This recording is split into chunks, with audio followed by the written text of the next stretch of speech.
Welcome to Tell Me More, the all-steel podcast where design meets innovation and we explore the limitless potential of workspaces. In this exclusive series, we're peeling back the layers of workplace design. From the psychology of colors to the future of hybrid work, join us as we open doors to conversations with industry leaders, architects, and designers who redefine the modern workplace. This is Tell Me More, brought to you by Allsteel, because when it comes to designing the future, there's always more to discover.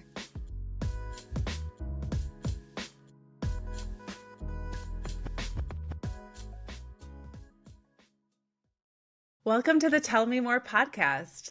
My name is Lauren Gant, and I am a Senior Workplace Advisory Manager with Allsteel.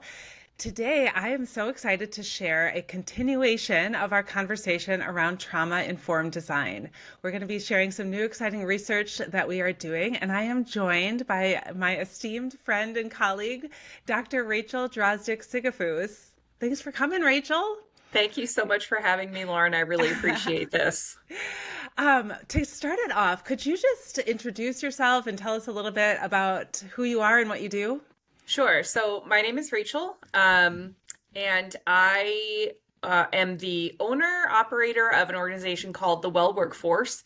I have my doctorate in human and social services with a specialization in disaster crisis intervention. My specialty is working with critical incidents, more or less. So crisis population, individuals who are experiencing homicidal, suicidal, psychotic features.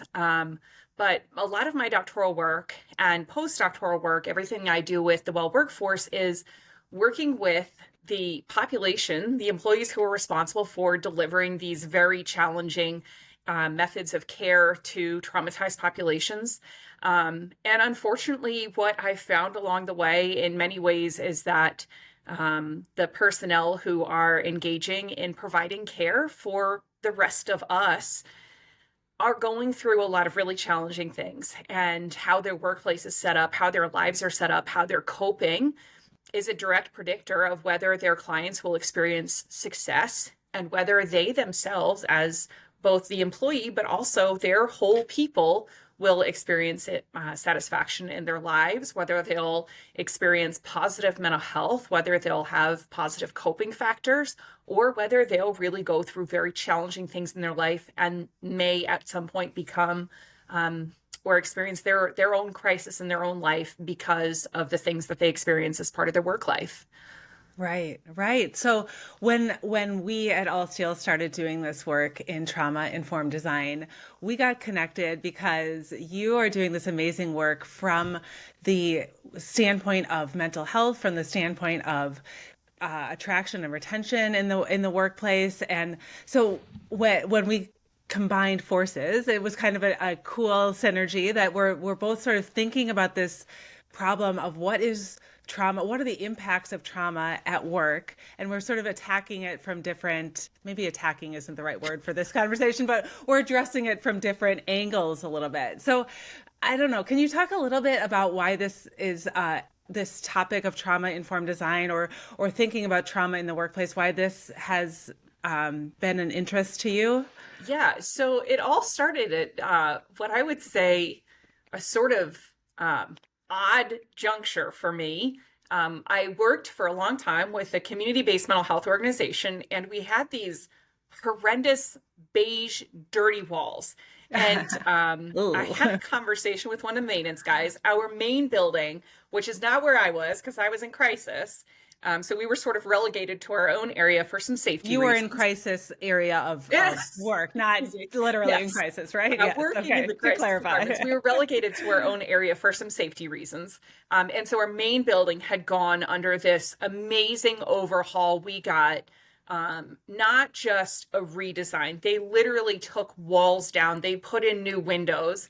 And I asked one of the maintenance guys, like, why are our walls this terrible beige color? And he took me back to the maintenance area and he showed me that the paint color was literally called clinical beige. And it was like this flash to the movie version of One Flew Over the Cuckoo's Nest. And you could almost see that this pattern of like what we would colloquially be like, oh, the white padded walls, but that this was actually at some point considered this horrible, dirty looking, dull color was considered soothing and best practice. And that isn't what was conveyed. What was conveyed was that this was an environment of dullness as opposed to vibrancy. And when you're talking with someone about a decision between life and death, certainly you want vibrancy to be what is imbued into them.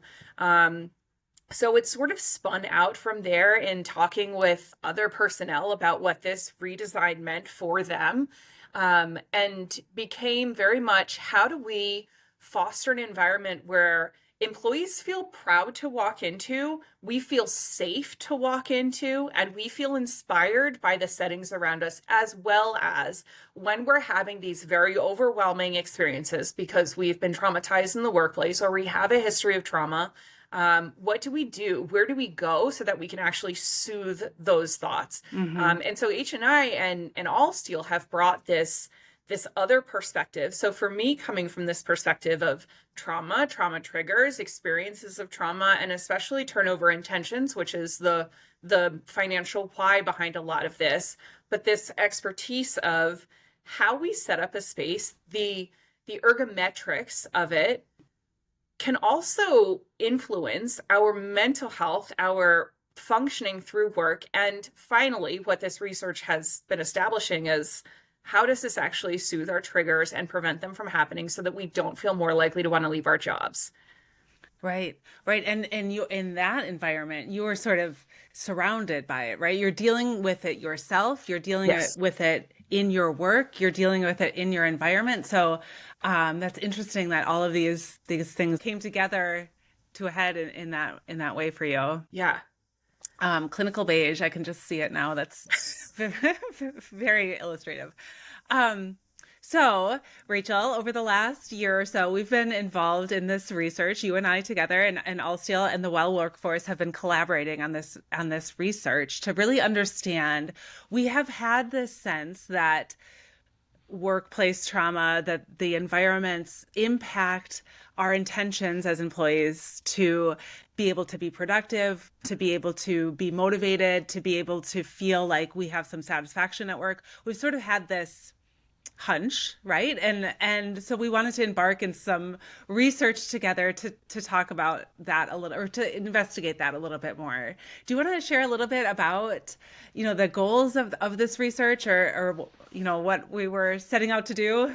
Sure. So, Lauren, don't want to speak on your behalf, but it sounds like a lot of the conversation that H&I and Allsteel have encountered when proposing trauma-informed design has been, okay, but this costs money, and what's the point of it? So there were a couple of different prongs that we needed to hit here. The first was, let's really establish in the workforce, how are people experiencing their trauma triggers? And so the first was a set of questions of, did you experience any childhood trauma? Have you experienced any adulthood trauma? And have you ever experienced a trauma in your workplace?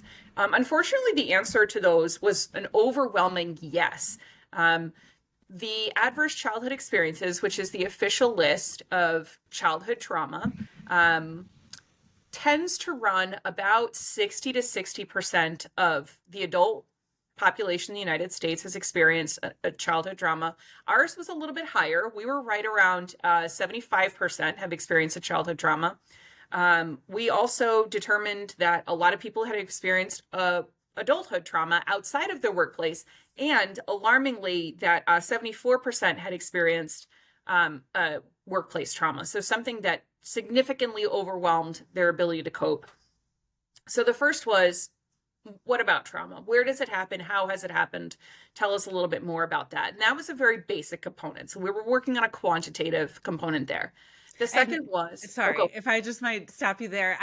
That was very telling to me, this idea that, we had some idea that childhood trauma, we were in the ballpark of our childhood trauma, I think, metrics that we sort of understood. The number, you said 74% of our population reported at least one workplace trauma. I found that to be very surprising. I don't know if you felt the same there. I wish I could say I was more surprised than I was. Mm-hmm. The personnel who took our survey, which was 101 working professionals in the United States, came from many different areas of professions. So we had people from architecture and design, we had people from K-12 education, higher ed, medical fields, social services, which includes mental health. We had people from construction, manufacturing, consulting. It was literally across the board, people were represented.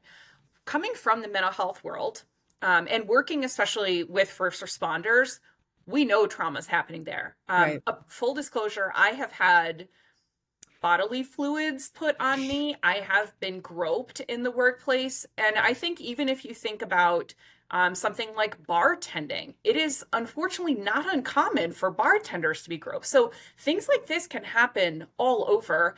But then when you think also about if you're an educator, for example, and there is a word that perhaps somebody in the building has a firearm, that's an experience that too many educators are having nowadays. So I think when we think more about what are the things we hear about on the news, we can see why that number is so high. Yep. And we didn't outline those, traumas for individuals. We let them sort of self-determine as it should be, right? Yes. Whether they internalize that as a workplace trauma or not. Yes. Yeah. Okay, so we can come back to that. So our first goal was really about understanding what how people reported their trauma, what the percentage of people reporting trauma was. And you were just about to talk about the second goal, and I interrupted you. So do you want to talk a little bit about the second goal? By all means. So the second was, how often in your workplace do you feel triggered? And a secondary question, how often do you feel so overwhelmed by a trigger or worrying about being triggered that you feel it's difficult to complete work tasks? This was a really instrumental part because we wanted to understand, how is trauma showing up in the workplace? Who is it showing up for? And how often is that making it challenge to complete your job? That was illuminating, to say the least. What our respondents said is that those who do not have access to quiet spaces or tend to work in very public, bustling spaces tend to feel more triggered. Also, people who are entry-level employees are much more likely to experience a trigger than, for example, a CEO. And we did have some CEOs and executives respond. The reason that we wanted to ask that question was because when trauma embeds in our brain, and so trauma is anything that is an overwhelming event that threatens or causes physical or emotional harm or is life-threatening, it causes a lasting effect that changes our health and well-being. One of those is that trauma can shut down, more or less, your prefrontal cortex when you're activated. Your prefrontal cortex is responsible for planning, connecting with others, evaluating. So 3 of the things that we do most often in our jobs, we have to plan what our workday is going to look like. We have to connect with our coworkers, our clients, we have to connect with ourselves, and we have to be able to evaluate the work that we're doing. If you're triggered, if you're activated, and your prefrontal cortex is shut down, you're going to have a very challenging time doing your job. 78% of our respondents reported having difficulty completing their job tasks due to being triggered or worrying about being triggered. That's 1 in 5 almost. And so can you say that one more time? Yes. So 78% of our respondents worried about or were triggered to the extent that they had difficulty completing their job duties. Yeah. And that's, to our knowledge, that this is the first time that question has been asked, right? Yes. This is sort of like a new bit of information that really is telling us, we have sort of always intuited that being in this trauma state makes it hard for us to concentrate, to get our work done. But this is, evidence suggesting that, and not just being activated, but worried about being activated as well. Yes. Absolutely. That state of escalation, that concern for being escalation, is its own symptom of trauma.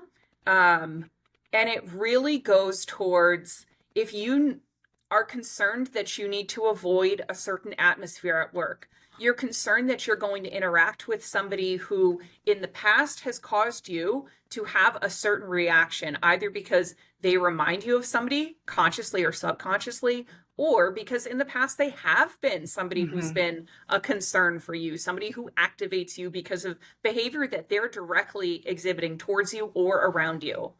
Yeah. Yeah. And I want to go back to, you mentioned that people who didn't have as much access to quiet spaces, who were also at entry level positions, those two features sort of stood out to us as being, higher percentage of people reporting this experience. Now, what I took out of that was a little something about control. There's something about Yes. ability to choose, ability to speak up to, I don't know, can you speak to those two findings a little bit? Absolutely. So one of the really specific features of trauma, the event itself, is that it tends to come from experiences where we do not perceive control over the outcome. It is a very different situation. As an example, it's a very different situation if you're in a catastrophic car accident and you are immediately able to exit the vehicle and move out of the road, as opposed to you are in a catastrophic car accident and it takes 20 minutes, 30 minutes, 40 minutes for someone to be able to extract you from the vehicle. The extended period of time where you feel that lack of control, where you cannot find safety, increases the likelihood that the thing embeds in your body, in your mind, as a trauma. That means that when we don't have control over environments, we don't perceive control over our environments, we are more likely to be triggered because that lack of, I can stay safe because I have a way to choose my own safety, it puts us on alert. And the more alert we are, the more activated we are, the more likely we are to have that triggered experience. Right. And so that ability to control can kind of show up in either I have control over how and where I perform the work duties that I need to do during the day. Yes. And it can also show up in I have control in who I interact with or how those interactions happen from a cultural standpoint. Right. Yeah. We also saw this importance of control in one of the other areas about what are some spaces that you would prefer to help you, for example, feel focused, feel creative, feel soothed if you are concerned about being triggered. We had a lot of people who said that they would prefer to have access both to public or semi-public spaces and to quiet spaces. So a lot of people said, I want both of those things. We didn't ask. That was just to choose whatever works best for you. And I loved that because it also speaks to the power for us to engage choice and autonomy. Having choice and autonomy in our daily lives is one of the most important things. It is one of the most adult things that we have to do. That's what we're training up our kids to do, is exhibit choice and autonomy in responsible ways. And yet in our workplaces, it can be much more challenging because we may not have the option of how we express that choice, how we express our autonomy. But overwhelmingly, respondents said, I'd like to have some different options. Yeah, and I think it also suggests this very human thing of some days I want one thing, some days I need something else, and I'm not going to be showing up to work the same, in the same mental capacity every single day either. And whether that's related to trauma or whether that's related to some other neurodiversity or just choice, it's all we can help with some of those navigations through thinking about a floor plate as a whole ecosystem rather than sort of a one option solution. Well, and I love that terminology of ecosystem because I think ecosystem can be so well applied to this. It does not rain every day. It is not sunny every day. Sometimes the weather is just the weather. And similarly, sometimes we are a little bit rainy or a little bit sunny. And our work requires very different things of us on any given day. So for example, some days you may be very much in a mode where you are meeting with a lot of people. You are doing very social things. You're collaborating a lot. And other days you're very buckled down. You've got your door shut if you're able to do that. And so what we need in those different moments is very different as well. Yeah. Yeah, that's right. And so I think, this maybe wasn't a surprising finding for us, but it was very telling that this did come out as something out of this research that we conducted. Yeah. Okay, so we talked about one of our goals being understanding, how common it is to experience workplace. We talked about what this means for attention. Were there any other goals of the research that you want to highlight today? Yeah, so unfortunately, one of my specialties is understanding why people choose to leave their jobs and what are some of the things that make them want to leave their jobs. Like I mentioned before, there's a lot of the financial why. We have to be able to justify any changes that we're going to be making because that's fiscal responsibility. So being fiscally responsible means understanding what are the factors that are going into this. What we determined with, again, overwhelmingly like statistically significant, but also a very strong effect is that people who are more triggered in their environment or have more difficulty completing their tasks because they're worried about being triggered are more likely to want to leave their jobs.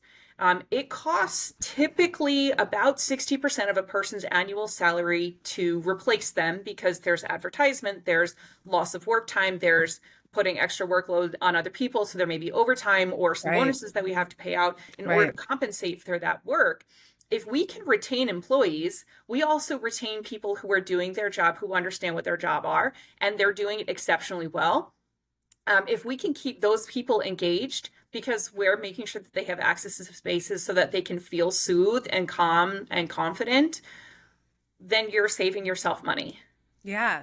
Yeah. And so what this research is suggesting is not only giving people some sense of comfort as far as I'm going to have the spaces and places that meet my needs, not only helps them be more productive, but also has some impact on attraction and retention. And that's what we're trying to highlight here, is that we've sort of always had this hunch that these things were correlated, and this is really suggested to be true in this research that we've conducted. So is. So one of the pieces of literature that we cited was a study on ergonomics from about 1994, so about 30 years ago. But it was physical ergonomics, and the recommendations were so spot on for how we perceive our mental environment as well, that it was kind of like, it was so on the nose without having talked about why we need to offer some options to people and how doing the same thing over and over and over again increases the likelihood of injury. For me, as someone who, I'm not a neuroscientist by nature, but I do dabble in it because of the work that I do. It just was, when we offer choice, when we offer methods for people to have autonomy in their spaces and really avoid injury, hey, we're more likely to have some people who enjoy working here and actually do want to come here. You mentioned attraction. One of the studies that we cited actually did say, hey, when there's an inviting workplace, people are actually more attracted to hire, to be brought on by you, than if they don't perceive that it's a safe and attractive workplace. Right. So yeah, just linking that emotional and mental state with the design of environment is really interesting here. Yes. Okay, so we have some suggestion that employees who struggle to complete their work tasks because of this stress or concern about being activated makes them more likely to want to leave their current position. In our research, we dug into this idea a little bit of how likely are you to leave your current job, your current employer, and your current profession? Yeah, so this is a really interesting one. So I like to use a scale. It's called the Turnover Intention Scale by Cohen. And so it's a 9-point turnover intention scale. Typically we see a 3-point, and it's just, do you want to leave your job? Well, our job can mean, for example, our job is very specifically the position that we're in right now. So whatever your current title is, and then you have your employer. Do you want to leave your employer? Would you leave this organization? And third is, do you want to leave your career? Do you want to go into a whole different field? It's not enough for you just to leave the current job role or the current employer. The folks who said that they were feeling highly triggered were most likely to not just want to leave their job, not just want to leave their employer, but they wanted to leave their entire career. In other words, I'm going to use nurses as an example because I think nurses are particularly at risk.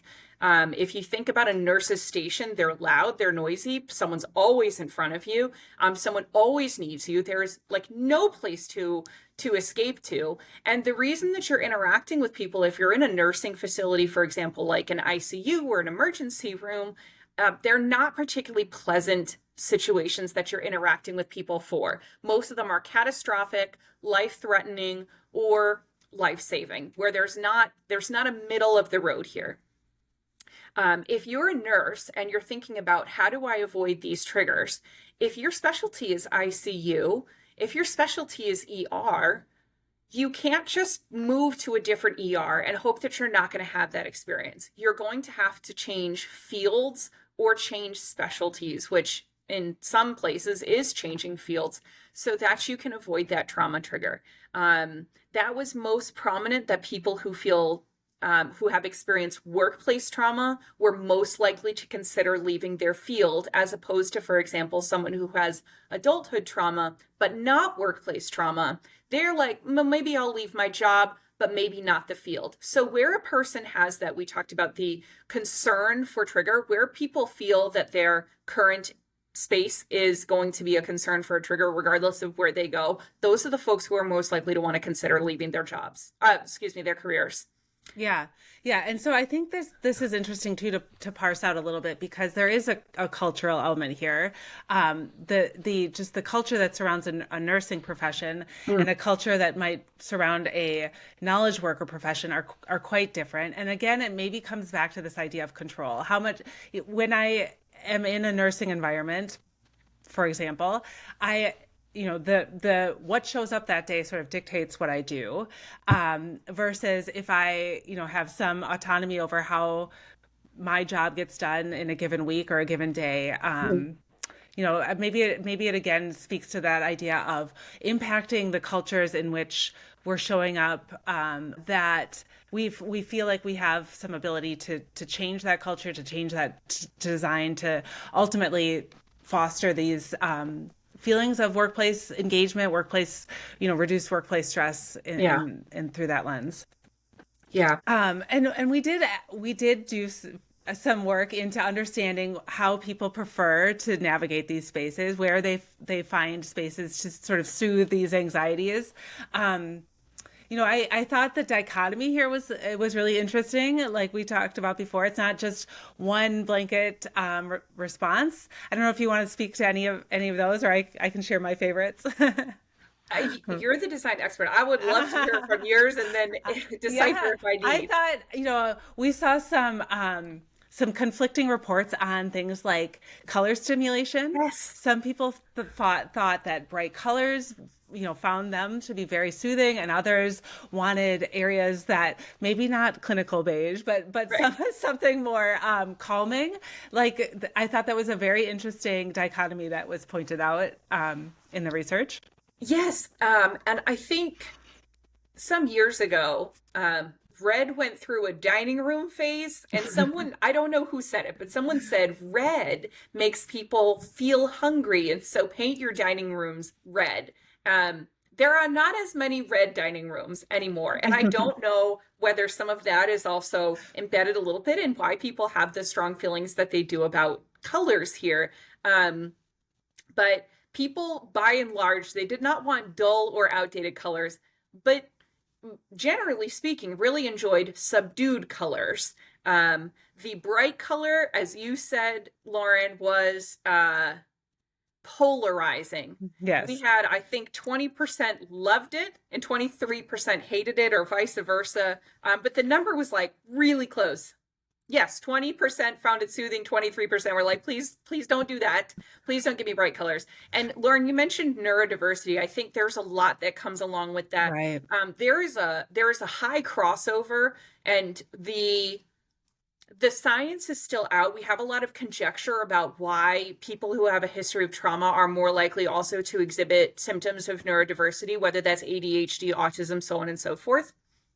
But someone who's neurodiverse often has a predisposition not to enjoy bright colors or to have a very high attraction to it. So I think that's borne out with, well, maybe the answer isn't paint everything lime green or bright red, but have pops of color that somebody who is attracted to that can go to that area, can go to that picture, can go to that space and feel that invigoration or that soothing, but that it's not drowning somebody or really overstimulating somebody who is at risk of overstimulation already. Right, right. And to your point earlier, it didn't seem like the white was the answer either, or Right? it was color, but the intensity of that color seemed to be Yes. the Yeah. Another space consideration I found really interesting was that people, reported both public and private spaces were desired. People where they could have individual solo time and also collaborative area, but people tend to say that they gravitated toward group spaces with more relaxed or flexible seating options. Yes. And this was not close. Where color was, okay, we're kind of close. When asked to choose, and they weren't asked to choose between them, people just naturally did choose between formal table and chairs or relaxed, flexible group seating options. Overwhelmingly, people want relaxed, flexible seating options. Whether they were being collaborative or studious or social, or creative, that those relaxed, flexible spaces, again, so now flexible is Right. autonomy, allowed people to feel, or they report it helps them feel more inspired to complete their work tasks. I don't know if I understand the science of why that might be. You certainly would be able to speak to it better, but you talk about intuiting something. Intuitively, absolutely, I understand that I prefer to sit across comfortable seats from one another. We are social creatures. We have these amazing things called mirror neurons that help us understand our environment and converse with the people around us in a very fluid and seamless way. I understand why sitting in comfortable chairs next to somebody 90 degrees from somebody is more comfortable than sitting across a table from somebody right away. That gives me like a punitive feel. Right. And again, it's not for every type of conversation, but when we're specifically talking about these opportunities to find a moment of soothingness Yes. or calm. I'll just point out one more that I found interesting was this idea of flexibility and choice in access to different kinds of regulation. One of those being reliable access to private or semi-private spaces. And I thought that phrasing of reliable access was really interesting. This idea, again, that I don't need to enclose myself. I don't need to isolate myself for the full day, but having the confidence that I can have access to that space if and when I need it, people seemed to gravitate towards. So there was a specific question that we asked, which was whether you have access to a secondary space. And the answers were written very intentionally as, yes, I have access and I feel empowered to use it. I have access to secondary space, but it does not fulfill my needs. I have access to secondary space, but I do not perceive that I'm empowered to access it. So Lauren, you've actually shared something about a design that you did, a group that you worked with. I don't know if you'd feel comfortable, because that was the inspiration for why we worded this question the way that we did. Can you give me a prompt? This is the nursing room. Oh, okay. Yes. Yes. I worked with a designer who was sharing that they had a lactation room and a mother's room or a nursing room, whatever your verbiage of choice is. And the experience for the users of this space, for people who were nursing in these spaces, was that from the entry point of the door, you could see directly into the CEO's office. Now, the room was open for them to use. It was, by policy, they could use this room, but they did not feel comfortable using this space, right? They felt, whether they were being monitored or not was sort of an internal battle they were struggling with. Now, the CEO was a female, also a mother. She was very much saying, I'm not watching. I'm not paying attention. But for the people using that space, it was very much a barrier. It did not feel reliable. It did not feel safe. And they were able to make some adjustments to make that space feel more accessible. But simply checking the box in this case was not actually meeting the needs of the people within that space. There's something really profound in that story. The whole arc of it I felt watched. I felt monitored. I didn't have information specifically that said you are being monitored, right? But the door being where it was, I perceived barriers in the use of this room. Now, this extends far beyond just a lactation suite. If you put a calm down room, if you put a meditation room, a prayer space across from a CEO's office, you can assume, will people use it? No. Because they're going to be concerned that somebody will begin to, did you see? Did you know about? I can't believe they're using that so often. I saw them go in there yesterday and they're back in there today. Yes.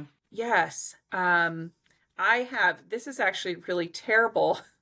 I know of a college who has a therapy space that they were considering bridging and using the therapy space also as the lactation suite. But the therapy space in the past had been used as a locker room. And so it was deemed not to meet health standards to promote a lactation suite, but it did meet standards to host therapy, to which my response was, I love that you have to go to the sewer room to get therapy. It's not a sewer room, but I felt like the joke kind of wrote itself. These secondary spaces need to be designed, as you said, not just we checked the box, but does it actually meet the needs that our employees are expressing to us in both the physical spaces, so they can physically access it, but also the emotional spaces of, I feel empowered that I am able to use that without fear that there's going to be some sort of repercussion for me just trying to take good care of myself. Yeah, I think that's great. And I think, we are so excited about this research because, to our knowledge, these questions haven't been researched in this way before. So, we really wanted to understand the scope of this problem, the financial implications of this consideration, both through ability to pay attention, to be present at work, and in terms of how likely are people to leave their position. Yeah. We also wanted to understand whether, the things that we had been considering for design consideration were on the right track. And we are excited to continue this research, to share this research. Are there any other big heavy hitter, findings that you want to dive into, Rachel? I don't think there's any other big ones. I think for me, as a crisis worker, as the traumatologist, as an interventionist, the overarching result for me, and it's not the written results, but it's what I emotionally carried away from it, is when you provide spaces for people to feel safe and connected and human with one another, and you provide spaces for people to manage themselves, they feel good about that. This is unfortunately a little bit later to the field of trauma-informed care in general. For a long time, trauma-informed care has been delivered from employee to client to student to patient.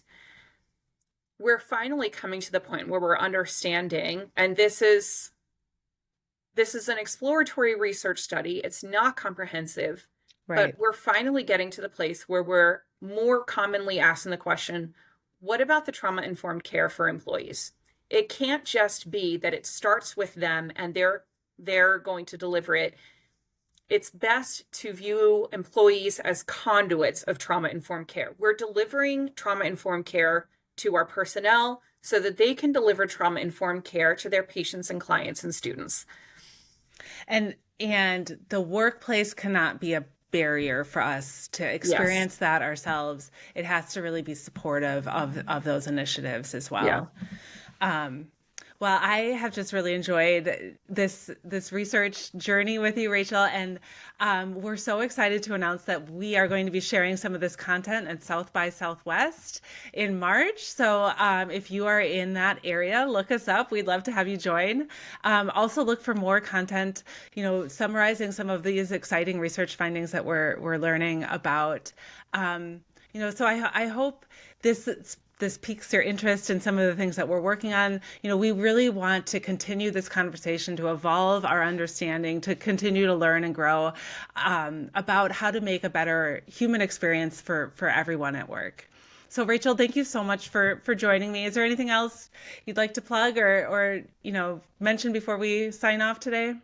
I love to close all of my talks with the same affirmation. And so I'll share that here.